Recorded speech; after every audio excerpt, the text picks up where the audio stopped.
Hello दोस्तों, स्वागत है अपने YouTube चैनल पीसीएस जोन में। मैं सुमित कुमार आपका हार्दिक स्वागत करता हूं। दोस्तों, प्रीवियस क्लास में पढ़ाए थे इतिहास क्या होता है और इतिहास के कितने भागों में बांटा गया है और आखिर क्या पढ़ना है और कहां से शुरुआत करना है।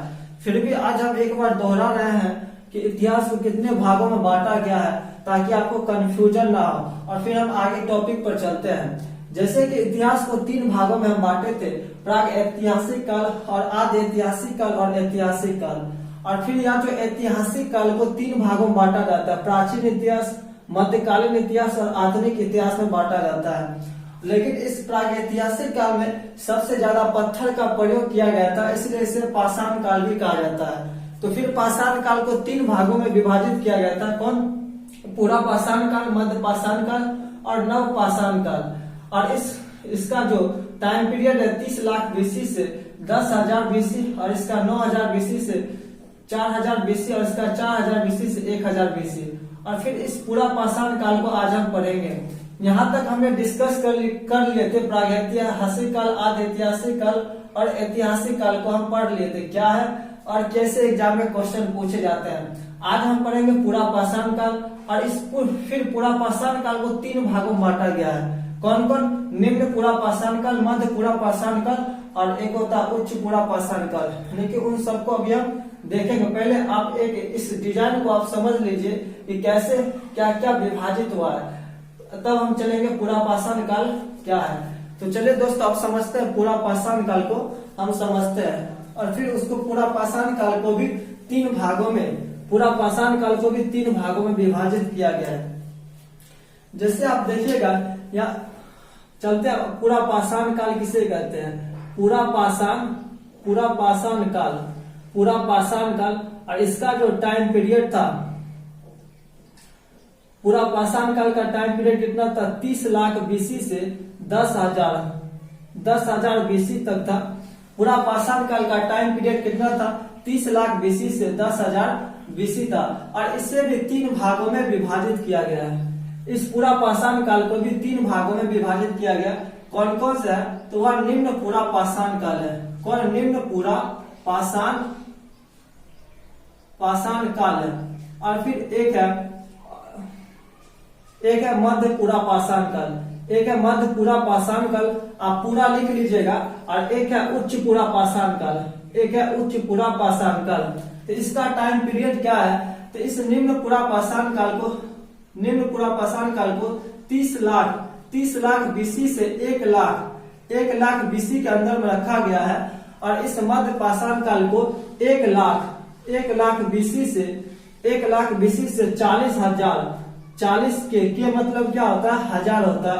40,000 बीसी तक रखा गया है। और इस उच्च पूरा पाषाण काल को 40,000 बीसी से 10,000 बीसी तक रखा गया है। तो दोस्तों, आप समझ गए होंगे। फिर इस पूरा पाषाण काल को तीन भागों में विभाजित किया गया, निम्न पूरा पाषाण काल, मध्य पूरा पाषाण काल और उच्च पूरा पाषाण काल। चलिए पहले इसको हम समझते हैं और यहाँ से क्या एग्जाम में क्वेश्चन बनते हैं। तो निम्न पूरा पाषाण काल से क्या विशेषता है? तो इस काल में क्या हुआ था? इस काल में सबसे अधिक साक्ष्य जो है सोहन घाटी क्षेत्र से मिला था, इसलिए निम्न पूरा पाषाण काल को सोहन संस्कृति भी कहते हैं। निम्न पूरा पाषाण काल को क्या कहा जाता है? सोहन संस्कृति के नाम से भी जाना जाता है। क्यों कहा जाता है? क्योंकि इसका अत्यधिक साक्ष्य जो है सोहन नदी घाटी क्षेत्र से मिला था। और इस काल की प्रमुख औजार कौन सी थी? प्रमुख औजार आप याद रखिएगा, इस काल की प्रमुख औजार जो थी वह हस्त कुठार थी। कौन थी? हस्त कुठार, जो हाथों से बने होते थे, इसलिए इस काल को हस्त कुठार संस्कृति भी कहा जाता है। और इस मध्य पूरा पाषाण काल जो है, मध्य पूरा पाषाण काल की प्रमुख विशेषता क्या है? तो इसका प्रमुख विशेषता बाटिक काष्ठ उद्योग। इसका प्रमुख विशेषता क्या है? बाटिक काष्ठ उद्योग। अब ये बाटिक काष्ठ उद्योग क्या है कि जब जो बड़ी बड़ी पत्थर जो होती है, जब नदी में जब वह गिरती है पहाड़ पर से, तो वह क्या होती है? टूट जाती है। जब वह टूट कर छोटे छोटे टुकड़ों में विभाजित हो जाती है, तो वह नदी का धारा उसे घिस कर एक खिलौने के रूप में परिवर्तित कर देती है। तो उसे ही क्या बोलते हैं? बाटिक काष्ठ उद्योग कहते हैं। तो यह किसकी विशेषता है? तो यह मध्य पूरा पाषाण काल की विशेषता है। इसकी प्रमुख औजार क्या है? इसकी प्रमुख औजार को आप याद रखिएगा। इसकी प्रमुख औजार कौन सी है? तो इसकी प्रमुख औजार कौन है? फलक है। फलक एंड कौन है? शल्क है। इस शल्क का मतलब ब्लेड भी होता है। तो इस मध्य पूरा पाषाण काल का औजार आप याद रखिएगा, फलक और शल्क है। और प्रमुख विशेषता क्या थी? इसकी प्रमुख विशेषता बाटिकास उद्योग थी। और बाटिकास उद्योग क्या है आप समझ गए होंगे। अब समझते हैं उच्च पूरा पाषाण काल। उच्च पूरा पाषाण काल की प्रमुख विशेषता क्या थी? तो इस उच्च पूरा नए इसकी प्रमुख विशेषता जो थी वह थी नए चकमक पत्थर का उद्योग। नए चकमक पत्थर का उद्योग। और उच्च पूरा पाषाण के इस काल में क्या था? ज्ञानी मानव का विकास हो गया था। ज्ञानी मानव का क्या हो गया था? विकास हो गया था। किस काल में? तो उच्च पूरा पाषाण काल में क्या हुआ था? ज्ञानी मानव का विकास हो गया था। तो इन सभी बातों को आप याद रखिएगा, यहाँ से एग्जाम में कभी कभी क्वेश्चन पूछ दिए जाते हैं। अगर अब ओवरऑल रूप से देखा जाए पूरा पाषाण काल की क्या विशेषता थी और पूरा पाषाण काल में क्या क्या घटना घटी, अगर ओवरऑल विशेषता देखा जाए तो अब इस एक हेडिंग बनाकर आप लिखिएगा कि इस पूरा पाषाण काल में क्या विशेषता रही। तो आप देखिएगा जो इतिहास को यानी कि प्रागैतिहासिक काल को जो 3 भागों में यानी कि पाषाण काल को जो 3 भागों में बांटे थे, पूरा पाषाण काल, मध्य पाषाण काल और नव पाषाण काल, उसमें सबसे अधिक टाइम पीरियड जो है इसी का 30 लाख बीसी से 10,000 बीसी, बहुत ही टाइम पीरियड है। तो अगर पूछ दिया जाए एग्जाम में क्वेश्चन कि सबसे ज्यादा आदि मानव जो है अपने सबसे ज्यादा समय कहाँ पर बिताए थे, और यह एग्जाम में क्वेश्चन पूछा भी गया है, तो इस काल में क्या हुआ था? इस काल में सबसे ज्यादा समय बिताए थे। सबसे ज्यादा समय जो है इसी काल में क्या था? बिताए थे। तो आप याद रखिएगा कि आदि मानव जो थे किस काल में सबसे ज्यादा समय बिताए थे? तो पूरा पाषाण काल में सबसे ज्यादा समय बिताए थे। इस काल में क्या थे? वह जो आदि मानव का जो जीवन था वह खाना बदोश जीवन था, यानी कि वह सिर्फ खाना से मतलब रखते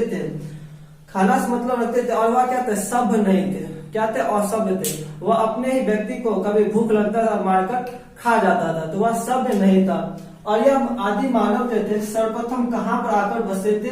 तो वह सर्वप्रथम अफ्रीका में आकर बसे थे। सर्वप्रथम कहाँ पर आकर बसे थे? अफ्रीका में, याद रखिएगा। इसलिए अफ्रीका को मानव प्रजाति का पालना भी कहा जाता है। मानव प्रजाति का पालना किसे कहा जाता है? तो अफ्रीका को मानव प्रजाति का पालना कहा जाता है, क्योंकि मानव जो थे आदि मानव सर्वप्रथम अफ्रीका में ही आकर बसे थे। और इस काल में क्या हुआ था? मानव जो थे वह कौन थे? वह आखेट करते थे, वह शिकार करते थे और उस शिकार को खाते थे, और जो कुछ भी बच जाते थे उसे संग्रह करके रखते थे। तो इस काल की मुख्य विशेषता में क्या होगा? आखेट प्लस संग्राहक भी हो जाएगा। और क्या हो जाएगा? इसी काल में क्या हुई थी? आग की खोज हुई थी। इसी काल में क्या हुई थी? आग की खोज हुई थी। और क्या होता? थोड़े थोड़े ज्ञान का विकास होने लगा था, इसलिए ज्ञानी मानव का विकास भी इसी काल में होता है। ज्ञानी मानव का विकास जो है इसी काल में हुआ था। किस काल में? तो पूरा पाषाण काल में होता है। और इस काल में जब मानव बन जाएगा तो एक क्या होगा? समाज का निर्माण होगा।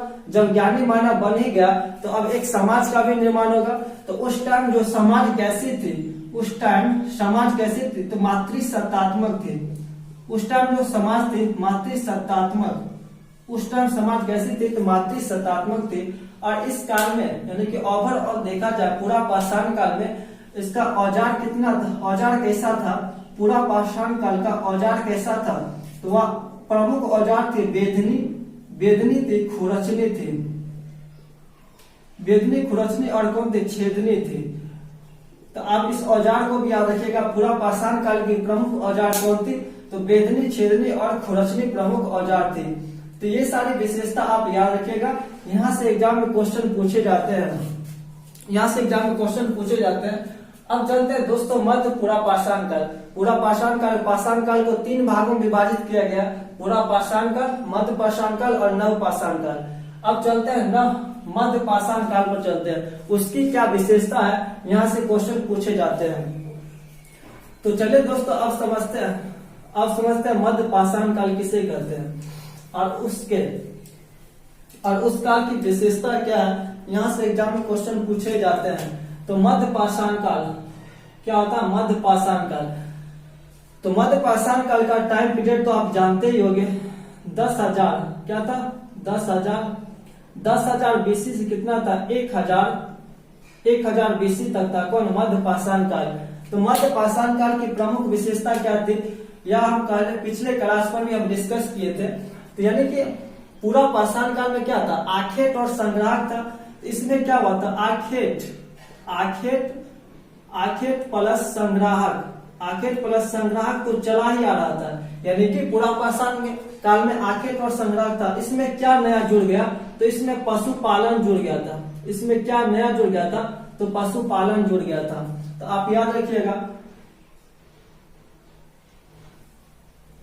तो इस मध्य पूरा पाषाण काल की क्या विशेषता थी, आखेट और क्या थे, संग्राहक और क्या थे, पशुपालन थी। और इसकी खोज किसने की थी, तो लॉर्ड कर्साइल ने इसकी खोज की थी। इस मध्य पाषाण काल की खोज किसने की थी, तो लॉर्ड कर्साइल ने 1867 में इस मध्य पाषाण काल की खोज की थी। किसने की थी, लॉर्ड कर्साइल ने की थी। और इस काल में क्या नया हो गया था, तो पशुपालन का साक्ष्य मिला था। तो एग्जाम में क्वेश्चन पूछ दिया जाता है कि यह पशुपालन का पहला साक्ष्य कहाँ मिला था। तो आप याद रखिएगा, पशुपालन का पहला साक्ष्य जो है 2 जगह मिला था। जिसमें पहला जगह क्या था, राजस्थान के बागोर में। राजस्थान के बागोर एक स्थान है, वहां पर पशुपालन का साक्ष्य मिला था। एक था मध्य प्रदेश, एमपी, मध्य प्रदेश के आदमगढ़ से पशुपालन का साक्ष्य मिला था। और इसी काल में क्या हुआ था, इसी काल में एमपी के मध्य प्रदेश के एक भीमबेटका नामक स्थान है, जहां से क्या चीज का साक्ष्य मिला था, जहां से गुफा घर का साक्ष्य मिला था। गुफा घर या इसको शैल आश्रय भी कहा जाता है, या फिर इसको क्या कहा जाता है, शैल आश्रय भी कहा जाता है। तो आप याद रखिएगा, मध्य पाषाण काल के कौन से स्थल है, तो यहाँ पर आप याद रखिए कौन से स्थल है, बागोर है, आदमगढ़ है और कौन है, भीमबेटका है। यह 3 स्थल है और यह 3 स्थल मध्य पाषाण काल में खोजी गई थी।